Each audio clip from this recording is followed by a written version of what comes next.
오늘 우리에게 주신 하나님 말씀입니다. 구약성경 출애굽기 19장 1절에서 6절의 말씀입니다.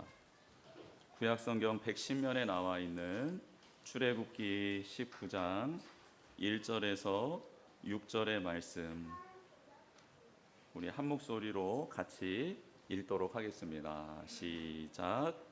이스라엘 자손이 애굽 땅을 떠난 지 3개월이 되던 날 그들이 시내 광야에 이르니라. 그들이 르비딤을 떠나 시내 광야에 이르러 그 광야에 장막을 치되 이스라엘이 거기 산 앞에 장막을 치니라. 모세가 하나님 앞에 올라가니 여호와께서 산에서 그를 불러 말씀하시되 너는 이같이 야곱의 집에 말하고 이스라엘 자손들에게 말하라. 내가 애굽 사람에게 어떻게 행하였음과 내가 어떻게 독수리 날개로 너희를 업어 내게로 인도하였음을 너희가 보았느니라. 세계가 다 내게 속하였나니 너희가 내 말을 잘 듣고 내 언약을 지키면 너희는 모든 민족 중에서 내 소유가 되겠고 너희가 내게 대하여 제사장 나라가 되며 거룩한 백성이 되리라. 너는 이 말을 이스라엘 자손에게 전할지니라. 아멘. 할렐루야. 네, 우리 성도님들 잘 지내셨습니까? 하나님께서 오늘 또 우리에게 합당한 은혜를 베풀어 주실 줄 믿습니다. 우리 옆에 계신 분에게 한번 이렇게 축복했으면 좋겠습니다. 오늘 하나님이 은혜 베풀어 주실 줄 믿습니다. 아멘. 그 은혜를 누리면 우리가 살아나고 회복되고 또 치유되고 또 소망 중에 기뻐하게 될 줄 믿습니다. 하나님의 선택을 받고 순종한 아브라함이라는 인물이 있습니다. 그 사람이 이스라엘 백성의 뿌리예요. 뿌리. 그러니까 아브라함에서부터 시작된 민족이 바로 이스라엘 공동체인 거죠. 그러면 이스라엘은 어떤 공동체가 되어야 하나라는 질문 앞에는 아브라함이 어떤 사람이었나를 이렇게 보면 되겠죠. 아브라함의 삶을 보면 우리의 생각으로는 참 이해하기 힘든 행동들을 많이 했습니다.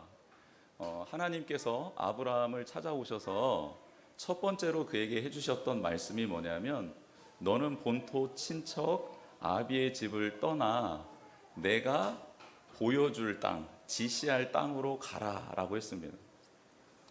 그러니까 무슨 말이냐면요, 지금 말로 하면 야, 너의 경제 기반, 삶의 터전 다 내려놓고 내가 가르쳐줄 땅, 내가 보여줄 땅으로 지금 일어나서 가라고 한 거예요. 만약에 우리 성도님 중에 어떤 분이 저한테 찾아와서 목사님 어제 저녁에 하나님이 제게 나타나서 본토 친척 아비의 집을 떠나라 합니다. 그리고 저는 이제부터 하나님이 가르쳐 주실 땅으로 가겠습니다 하면 제가 그거 지금 잘못 들은 겁니다. 이리 와서 앉으세요. 그거 지금 이상한 소리 들은 거예요. 이리 오세요. 제가 뜯어 말렸을 겁니다. 그런데 아브라함은 그렇게 행동을 하고 그렇게 살아갑니다. 아버지의 집을 떠나고 자기의 고향을 떠나서 낯설고 물선 땅으로 가죠. 근데 그 땅에 가서 아브라함이 처음 만났던 것은 비옥하고 그리고 풍족한 땅, 그리고 자기를 환영해 주는 곳이 아니었습니다. 갔는데요, 이미 사람들이 다 들어차 있는 곳, 각자 생활 터전이 마련되어 있는 곳, 인간관계가 형성되어 있는 곳이 아브라함이 처음으로 발을 디딘 곳이었어요. 그곳 사람이 아브라함을 너무너무 환영해요. 하나님 음성 듣고 왔다며요. 이리 오세요. 제가 먹여드릴게요. 재워드릴게요. 저희 땅 가지고 농사 이렇게 했겠습니까? 아니요, 무시하고 멸시했습니다. 그래서요, 아브라함이 첫 번째 하나님이 지시한 땅에 가서 했던 행동은 그 텃세가 심한 사람들을 피해 이동하고 또 이동한 것이었습니다.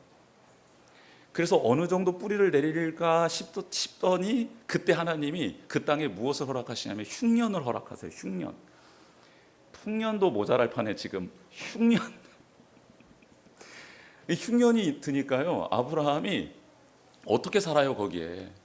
그래서 그나마 물이 있고 그나마 곡식이 자라고 있는 이집트 삼각주 지역을 향해 떠나는 겁니다. 여러분 그것도 그건데요. 아브라함한테 하나님이 무슨 약속을 해주신지 아십니까? 내가 너에게 자녀를 줄 거고 그 자녀를 통해 큰 민족을 이룰 거야 약속을 주셨어요. 근데 아브라함이 철석같이 그 하나님의 말씀을 믿었죠. 하나님이 주신다고 했으니까 주시겠지 그러면서 자녀를 낳게 해달라고 기도를 하는데 하나님이 세상에나 10년이 지나도 대답이 없는 겁니다. 15년이 지나도 대답이 없는 거예요. 20년이 지나도 대답이 없는 거예요. 그래서 그 와중에 아브라함이 자기 뜻대로 자녀를 갖기 위해서 노력했다가 홍역을 치릅니다. 여러분 얼마나 하나님께 서운했겠습니까? 하나님 어떻게 저한테 이러실 수 있어요? 하나님께 서운한 감정이 정말 그게 달았을 것 같아요. 그러고 난 다음에 하나님이 25년 만에 정말 약속대로 자녀를 주셨어요. 자녀를 너무너무 잘 키웠습니다. 그런데 잘 키워놨더니 하나님이 갑자기 또 어느 날 야, 너 그 아들 나한테 번제물로 좀 바쳐야겠다라는 말씀을 하십니다. 여러분 우리 입장에서 아브라함에게 한번 감정을 이입해가지고 생각해 보십시다. 아브라함이 그런 힘든 결정을 하고 고비 때마다 하나님의 뜻대로 나아갈 수 있었던 게 아브라함에게 있었겠습니까? 아브라함에게 그 원인이 있었겠습니까? 아브라함이 무슨 의로워서 선해서 그런 결정들을 내릴 수 있었던 걸까요? 아니요.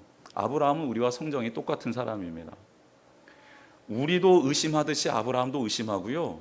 우리도 순종할 수 없듯이 아브라함도 순종할 수 없었어요. 그러니까 우리는 이 상황 속에서 아브라함에게서 답을 찾으려고 하면 답을 얻을 수가 없습니다. 그렇다면 아브라함과 하나님 사이에서 일어난 일이니까 어디에서 답을 찾으면 답이 쉽게 나올 수 있을까요? 하나님에게서 답을 찾으면 됩니다. 왜 아브라함은 처음 들었던 그 음성에 본토 친척 아비의 집을 다 내려놓고 갈 수 있었던 거지? 가서 환영해 주는 사람도 아니었는데 어떻게 그 땅에서 정착하려고 최선을 다했던 거지? 풍년이 아닌 흉년을 주셨음에도 어떻게 그 자리를 떠나지 않고 어떻게 해서든지 그 자리를 버티려고 노력했던 거지? 하나님께서 자식을 주신다고 약속해 주셨는데 주시지 않아서 자기 식대로 했다가 홍역을 치른 일 앞에서도 어떻게 하나님 앞에서 자신의 마음을 지킬 수 있었던 거지? 그리고 그렇게 25년 만에 주신 아들을 바치라고 하니까 군더더기 없이 아무 소리 없이 바칠 수 있었던 거지? 그것은요 하나님의 말씀을 들었기 때문입니다. 잘 생각해 보세요. 하나님의 음성은요 천지를 창조하신 능력의 말씀인 줄 믿습니다. 아브라함이 들었던 말은요 그냥 친구의 말이 아니었어요. 스승의 말이 아니었습니다. 현자의 말이 아니었어요. 명예를 가진 사람의 말이 아니었고요. 천지를 창조하신 하나님의 음성이었던 거예요. 그래서 아브라함은 처음 듣는 음성이었는데 그 말씀에 엄청난 능력을, 은혜를 힘입게 된 것이죠. 거부할 수 없는 말씀이었던 거예요. 부인할 수 없었던 말씀인 겁니다. 여러분 그 말씀이 아브라함을 아브라함 되게 한 것이죠. 그렇게 믿음의 조상 아브라함, 이스라엘 공동체의 시조가 되었던 아브라함은요 자신의 필요를 하나님께 막 아뢰면서 하나님 응답해 주세요 라고 나갔던 인물이 아니고요, 하나님의 이해할 수 없는 말씀에 응답했던 게 아브라함의 모습입니다. 여러분 이게 신앙의 원리여야 합니다. 하나님 왜 응답해 주시지 않으세요가 아니고요, 하나님 제가 그 말씀에 응답하겠습니다 라는 자세가 믿음의 공동체의 시작 출발점이었다라는 거예요. 그렇게 하나님의 말씀에 응답하고 나아가다 어려움이 있을 수 있죠. 그때 하나님께 묻는 것, 너무너무 하나님이 기뻐하십니다. 그런데 하나님의 말씀에 응답하지도 않고 하나님께 응답해 달라고 간구하는 것은요 하나님께서 그렇게 기뻐하시지 않습니다. 아브라함은 하나님께 이것 해달라 저것 해달라 막 떼쓰며 응답해 달라고 그렇게 막 부르짖었던 사람이 아니고요, 하나님 제가 응답하겠습니다 라고 하나님의 그 놀라운 은혜와 영광의 말씀 앞에 부인할 수 없고 불순종할 수 없는 자신을 그렇게 내어드렸던 것이죠. 여러분, 그렇게 이스라엘 백성을 다시 하나님이 찾아오십니다. 스스로는 벗어날 수 없는 강대국의 노예가 되어 있었던 이스라엘 백성, 아브라함이 거했던 그곳은 제가 지난번에 말씀드렸듯이 지구라트가 있는 지역이었습니다. 우상들을 섬겼던 지역입니다. 특별히 아브라함은 부모님이 우상을 만드는 사람이었고 우상을 배달하는 사람이었습니다. 똑같습니다. 지금 이스라엘의 상황도 하나님을 찾기는커녕 하나님을 잊고 노예 생활의 고역에 시달리며 그렇게 처참하게 멸망당하기를 앞두고 있는 백성처럼 살아가고 있었던 백성들입니다. 강대국이 한번 노예로 부리면요, 그 자손 대대로 노예가 되는 것 아닙니까? 스스로의 힘으로는 벗어날 수 없는 상황이 이스라엘 백성들 가운데 있었습니다. 그들에게 하나님 찾아가시죠. 누구를 보냅니까? 모세를 보냅니다. 모세를 보내며 하나님께서 이렇게 말씀하시지요. 하나님이 이르시되 내가 반드시 너와 함께 있으리라. 내가 그 백성을 애굽에서 인도하여 낸 후에 너희가 이 산에서 하나님을 섬기리니 이것이 내가 너를 보낸 증거니라. 하나님이 모세를 부른 산에서 어떤 일을 행하셨습니까? 실패자로 절망하며 살아가고 있었던 모세를 사명자로 하나님의 사람으로 회복시켜 준 게 호렙산 시내산에서 있었던 일 아닙니까? 그것처럼 동일하게 모세, 네가 지금 아무런 능력도 아무런 힘도 없고 소망도 없는 이스라엘 민족에게 찾아가서 그들을 구원해서 이 산으로 오면 네가 그렇게 변화되었던 것처럼 그 이스라엘 백성도 내가 변화시키겠다라고 약속해 주시는 것이죠. 그렇게 하나님은 모세에게 약속해 주셨고 모세는 하나님의 말씀 따라 이스라엘 백성을 찾아가서 출애굽을 시킵니다. 여러분, 물리적으로는 이스라엘 백성이 지금 애굽에서 나온 상태입니다. 물리적으로는 해방되었어요. 그런데 온전히 하나님의 백성으로서는 살아갈 수 없었던 그들의 모습 아닙니까? 그들은 2개월 동안 상당히 귀한 일들을 많이 겪었습니다. 하나님 안에서 많은 일들을 겪었던 것이죠. 물리적으로 애굽에서 나왔습니다. 그리고 홍해를 건넜습니다. 그리고 음식과 물이 떨어진 상황 속에서 하나님의 도우심을 받았지요. 그러나 그들은 그렇게 어렵고 힘든 상황 속에서 하나님을 의지한 게 아니고 그들의 본성대로 말하며 행동하며 출애굽 여정을 감당하고 있었습니다. 하나님은 그들을 포기하지 않았어요. 왜 포기하지 않았습니까? 유월절에 어린 양의 피로 그들을 구원해 주셨기 때문입니다. 그리고 약속의 장소 시내산까지 그들을 안전하게 인도해 주십니다. 오늘 본문 1절 말씀 우리 같이 한번 읽어보겠습니다. 1절 말씀 읽어봅니다. 시작. 이스라엘 자손이 애굽 땅을 떠난 지 3개월이 되던 날 그들이 시내 광야에 이르니라. 아멘. 하나님은 그들을 구원하신 정확한 목적이 있었습니다. 무엇이냐면 애굽 사람들과 그들이 섬기던 신을 섬기는 게 아니라 창조주 여호와 하나님을 온전히 섬기는 것, 그것이 바로 그들을 구원해낸 목적이기 때문입니다. 그래서 그들을 광야로 인도해내시는 것이죠. 왜 하필 광야입니까? 그 주변에 좋은 땅도 되게 많았는데 왜 광야로 인도하신 것이죠? 광야는 하나님 말씀 앞에 응답하는 데 있어서 가장 좋은 장소이기 때문입니다. 의지할 것이 없어요. 기댈 것도 없습니다. 하나님 음성 외에는 의지할 게 없는 곳, 그분만 바라볼 수 있는 곳이 광야였기 때문입니다. 그래서 하나님이 무슨 말씀을 하시면 그 말씀에 응답하기 가장 좋은 곳이 광야였던 것이죠. 그렇게 하나님은 이스라엘 백성을 광야로 인도해 주십니다. 그리고 모세에게 약속해 주셨던 대로 모세를 만나 주셨던 그 산으로 이스라엘 백성들을 인도해 주십니다. 그들을 이제 온전한 하나님의 자녀된 백성으로 거듭나게 해주시기 위해서 그곳으로 부르신 것이죠. 하나님은 철저하게 약속하신 것을 이루시는 분임을 말씀하고 있습니다. 고통의 자리, 절망의 자리, 슬픔의 자리에 있는 우리를 건져내 주셔서 하나님의 사랑과 은혜를 받을 수 있는 자리로 옮겨주시는 분이 하나님이신 줄 믿습니다. 그렇게 2절의 말씀을 연이어서 한번 보도록 하겠습니다. 2절 말씀 보겠습니다. 같이 읽어보겠습니다. 그들이 르비딤을 떠나 시내 광야에 이르러 그 광야에 장막을 치되 이스라엘이 거기 산 앞에 장막을 치니라. 아멘. 이스라엘 백성이 그 산, 여기에서 정관사가 원어에는 붙어 있거든요. 그래서 그 산, 하나님이 약속한 그 산에 장막을 치는데 어디를 떠나왔나? 르비딤을 떠나왔고 1절에서는 애굽을 떠나왔다라고 말하고 있습니다. 애굽은 어떤 곳이었습니까? 종살이 하던 곳이었죠. 르비딤은 어느 곳입니까? 출애굽기 17장에 나와 있는데 르비딤은 물이 없어서 백성들이 하나님을 원망했던 곳이고 그 원망의 대가로 아말렉이라는 약탈에 가장 능한 민족이 쳐들어오는 그런 전쟁을 치렀던 곳이 바로 르비딤이었습니다.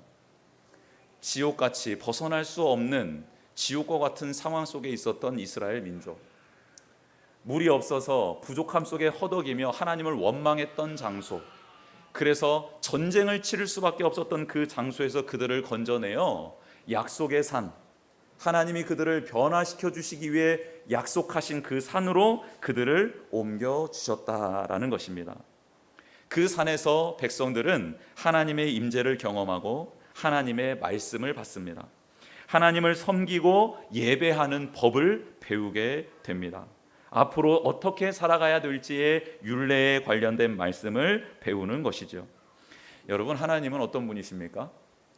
우리와 우리 가족, 우리가 섬겨야 될 그 영혼들을 인도해 주시는 분이신데요, 먼저 고통과 억압 가운데서 우리 모두를 건져 주시는 분이십니다.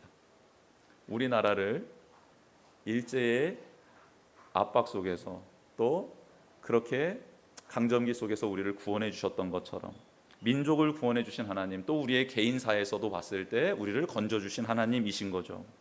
그리고 그들이 무슨 원망을 하든 불평을 하든지 도우시고 능력을 베풀어 주셔서 약속하신 곳까지는 인도해 주시는 분이 하나님이십니다. 우리를 건져 주시잖아요. 건져 주셔도 우리는 불평하고 원망할 수 있지 않습니까? 그런데 그런 우리를 약속하신 곳까지는 반드시 인도해 주시는 분이 하나님이십니다. 그리고 그곳은 어떤 곳이냐? 약속해 주신 곳이 어떤 곳이냐? 그곳은 바로 예배하는 곳이고 하나님의 임재를 경험하는 곳이고 말씀을 들을 수 있는 곳입니다. 즉 하나님은 지금 우리가 이 자리에 앉을 수 있도록 우리를 그렇게 인도해 주시고 지켜주신다라는 것이죠. 만약 우리가 예배하거나 하나님의 임재를 경험하거나 말씀을 들을 수 없는 곳으로 인도함을 받고 있다고 한다면 그것은 하나님의 인도함이 아닌 겁니다. 그것은 사탄의 유혹에 이끌려 살고 있다든가 아니면 자신의 욕망에 사로잡혀 살아가고 있다는 증거입니다. 그래서 우리가 직장에 가서 하나님 아버지 앞에 기도를 하며 시작하는 것은 하나님이 그곳으로 우리를 인도해 주시는 증거이고요.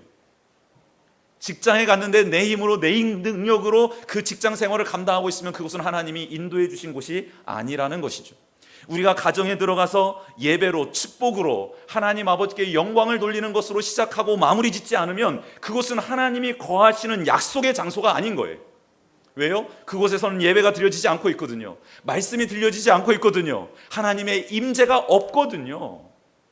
그래서 가족 전체가 예수 그리스도를 믿지 않더라도 기도하는 한 사람으로 말미암아 그의 집이 구원을 받게 하신다라는 하나님의 약속은 그게 바로 하나님이 일하시는 방법이기 때문입니다. 모세가 하나님의 임재를 경험했던 그곳이 이스라엘 민족 전체가 새롭게 태어나는 장소로 변화되었듯이 우리 성도님들이 믿음으로 기도하고 있는 그 삶의 자리 한 공간이 그곳을 드나드는 그곳에 함께 생활하는 모든 이들을 변화시키는 축복의 약속의 산으로 변화될 줄 믿습니다. 이게 우리의 신앙 고백이 되어야 한다는 것이죠. 모세는 그 약속의 산에 도착해서요 거침없이 산 위를 오릅니다. 왜 거침없이 오르는 것일까요? 하나님이 말씀하셨던 것대로 응답했더니 하나님이 정말 말씀대로 해주셨거든요. 그러니 너무 감사하고 기쁘고 하나님이 하실 일이 기대가 되어서 그 산을 막 오르기 시작합니다. 저는 시내산은 직접 가보지 못했는데요, 시내산을 가보신 분들의 증언을 들어보니 시내산은 널따란 광야 한복판에 한 2200m가량 높이 솟아있는 산이라고 합니다. 그리고 그 산의 특징은 나무가 한 그루도 없답니다. 그냥 다 돌산이래요, 돌산. 그러니 태양빛을 받으면 어떻게 되겠습니까? 그렇죠, 돌산이니까 돌에서 빛을 막 뿜어내겠죠. 그래서 빛도 나고 석양이 지면 노을도 지고 색깔을 그대로 담아내는 산이라고 해요. 그런데 거기를 올라가려면 얼마나 힘들겠습니까? 그렇죠? 2200 몇 메타 된다고 하니까 올라가기가 얼마나 힘들겠어요. 그래서 가신 분들이 낙타를 타고 올라간답니다. 거기를 걸어가기 너무 힘드니까. 그럼 낙타를 타고 올라가면 즐겁고 행복해야 되지 않겠습니까? 그런데 푹신푹신한 길이 아니어서 돌산이어서 한 번 올라갔다 내려오면 엉덩이가 다 까인답니다. 굉장히 힘들다고 해요. 그런데 그 산을요, 모세는 딱 보자마자 어떤 산인 거예요? 그 산은 지금 너무 기쁨의 산, 환희의 산, 축복의 산인 거예요. 한달음에 올라갑니다. 어떻게 올라가요? 보세요, 3절입니다. 모세가 하나님 앞에 올라가니 여호와께서 산에서 그를 불러 말씀하시되. 무슨 산이냐면요, 이 산은 힘든 산, 어려움의 산, 고통의 산이 아닌 거예요. 사람들이 봤을 때는 척박한 산이죠. 사람들이 봤을 때는 생명이 없는 산이죠. 아무것도 얻을 게 없는 산이죠. 근데 모세가 보는 산은요, 하나님이 계신 산인 거예요. 약속이 이루어지는 산인 거예요. 응답의 산인 거예요. 축복의 산인 겁니다. 그래서 기쁜 마음으로 막 올라갑니다. 올라갔더니 하나님이 말씀해 주시는 거예요. 뭐라고요? 야곱의 집에 말하고 이스라엘 자손들에게 말하여라. 무슨 말을 하라는 겁니까? 4절 말씀, 5절 말씀 같이 한번 읽어보겠습니다. 4절, 5절 말씀입니다. 시작. 내가 애굽 사람에게 어떻게 행하였음과 내가 어떻게 독수리 날개로 너희를 업어 내게로 인도하였음을 너희가 보았느니라. 세계가 다 내게 속하였나니 너희가 내 말을 잘 듣고 너희는 모든 민족 중에 내 소유가 되겠고. 아멘. 하나님께서는 지금 이스라엘 백성들에게 야, 너희 똑똑히 보았지, 체험했지, 경험했지, 부인 못할 증거 있지? 라고 되묻는 거예요. 무슨 증거입니까? 너희 애굽 사람들에게 내가 어떻게 행했는지, 내가 그들에게 어떻게 행했는지 기억나지? 라고 했더니 이스라엘 백성 다 기억나죠. 왜요? 2개월 전에 있었던 일인데요. 무슨 일이었죠? 10가지 재앙으로 애굽 땅을 초토화시키는데, 초토화시키시면서 하나님이 무엇을 보여주셨어요? 애굽 사람들이 믿고 있었던 신들이 다 거짓된 거라는 것을 다 확인시켜 주셨죠. 10가지 재앙을 통해. 그리고 그 재앙을 내리시면서 이스라엘 백성과 애굽 땅을 구별해 주셨어요. 하나님의 은혜 아래에 있는 자들은 재앙을 당하지 않는다라는 것을 또 한 가지 알려주셨죠. 그렇죠? 그리고 그들을 그 땅에서 인도하여 낼 때 독수리 날개로 업었다라고 표현하는데요, 독수리 날개는 무엇을 상징하냐면 하나님의 권능과 전능을 상징하는 거예요. 내가 너희들을 나의 능력으로, 나의 힘으로 너희들을 업었다라는 것은 원어적인 의미로 품었다라는 뜻입니다. 너희들을 나의 능력으로 품어서 소중하게 너희들을 인도해 내었던 거 너희들 기억하지? 그리고 너희들 극심한 노동의 대가 다 받을 수 있도록 나올 때 주변에 있었던 애굽 사람들이 너희들에게 금은보화를 다 주었던 것 그렇게 기억하지? 라고 지금 말씀하고 있는 겁니다. 홍해를 가르고 마른 땅 건너게 해줬고 먹을 것 주었고 물 주었고 싸우지도 한 번도 싸워보지도 못한 너희들이 아말렉을 이길 수 있도록 내가 도와주었던 것 너희들 생생하게 지금 기억하지? 라고 묻는 겁니다. 여러분, 왜 묻는 걸까요? 너희들을 내가 이렇게 능력으로 인도해 준 이유는 앞으로 목적을 말씀하기 위함이에요. 내가 너 힘들었을 때 건져준 거 기억나지? 내가 너 도와준 거 기억나지? 너 완전히 막혀있을 때 그 길 내준 거 기억나지? 너 두려워서 떨고 있을 때 내가 적군 다 물리쳐준 거 기억나지? 여러분 기억나요, 안 나요? 나시죠? 이렇게 하나님 말씀하시는 이유는 내가 그렇게 한 이유는 바로 이것 때문이야 라고 이것을 말씀하시기 위함이라는 거예요. 그게 바로 5절입니다. 5절. 세계가 다 내게 속하였나니 너희가 내 말을 잘 듣고 내 언약을 지키면 너희는 모든 민족 중에서 내 소유가 되겠고, 이제까지는 과거의 일이었어요. 그런데 지금은 미래의 일을 말씀하고 계십니다. 내가 과거에 너에게 이런 은혜를, 1시간 전까지 너에게 그런 은혜를 베풀어 주신 이유는 지금 이것 때문이야 라는 것이죠. 여러분, 세계가 다 하나님께 속했습니다. 그런데 우리를 당신의 소유 삼겠다라는 건 뭐냐면요, 이 소유라는 원어적인 의미는 보물이라는 뜻이고요, 가장 소중하게 여기는 것이라는 의미가 들어져 있습니다. 그러니까 세계가 다 하나님의 것인데 그 중에서 이스라엘 백성을 택해서 너는 나의 보물로, 내가 가장 소중히 여기는 존재로 삼을 거야 라고 약속해 주시는 겁니다. 할렐루야, 할렐루야. 여러분, 지금 하나님이 여러분들을 이곳에 불러주신 이유가 뭔지 아세요? 열방이, 모든 민족이 하나님께 다 속했잖아요. 그런데 여기에 모인, 또 함께 지금 이 예배를 드리고 있는 우리 모든 흩어져 있는 영혼들을 하나님이 소유하기를 원하신다. 보물로 삼고 가장 소중히 여기는 존재로 우리를 삼으시려고 우리를 지금 이곳에 불러주셨다라는 거예요. 이게 구원해 주신 이유, 능력 베풀어 주신 목적입니다. 이렇게 하나님의 소유가 되는, 보물이 되는 조건이 나와 있는데요, 너무너무 놀랍습니다. 10가지 재앙을 경험한 사람을 하나님의 소유로 삼지 않으십니다. 홍해를 건넌 기적을 체험한 사람을 하나님이 당신의 소유로 삼지 않으세요.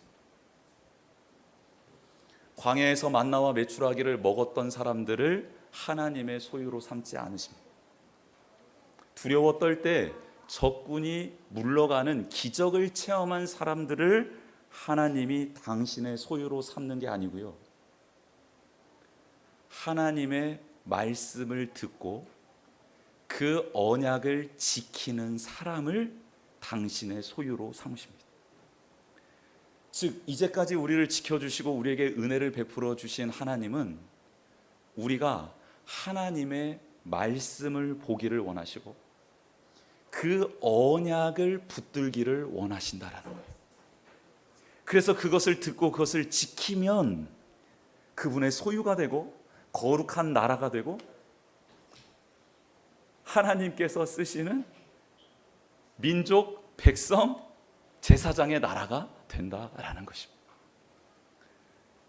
즉, 하나님은 이스라엘 백성이 온전히 하나님 안에서 거듭나는 길이 바로 하나님이 들려주시는 말씀을 받고 그 말씀대로 살아갈 때 그런 하나님의 백성이 될 수 있다라고 알려주고 계시는 겁니다. 그래서 신의 산으로 불러주셔서 하나님이 첫 번째로 주신 게 뭐예요? 10계명을 주셨고요, 그리고 그 백성들이 어떻게 살아가야 될지 하나님의 자녀대로 살아갈 수 있는 말씀들, 율례들을 주셨고요, 어떻게 하나님께 나와 예배를 드려야 되는지 예배드리는 법을 가르쳐 주셨고요, 또 하나님을 따라갈 수 있는 성막을 제조하고 만들 수 있는 방법을 가르쳐 주신 것입니다.